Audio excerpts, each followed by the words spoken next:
மற்ற மாத்திரைகள் எல்லாமே ரத்தத்துல சுத்திட்டு இருக்கும் போதே வேலைய ஆரம்பிக்கும். ஆனா இந்த ஸ்டெராய்ட்ஸ் மாத்திரைகள், குறிப்பா பிரெட்னிசோலோன் மாத்திரை ரொம்ப விவரமான மாத்திரை.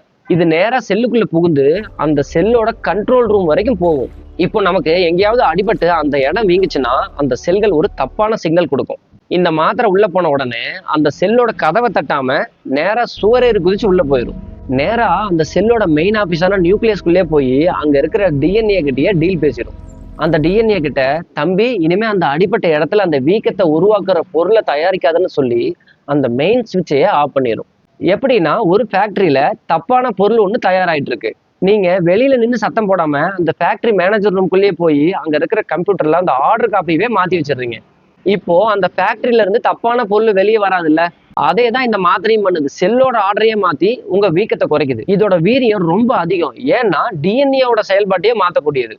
அதனால இந்த மாத்திரையை டாக்டருடைய அட்வைஸ் இல்லாம எடுக்கவே கூடாது.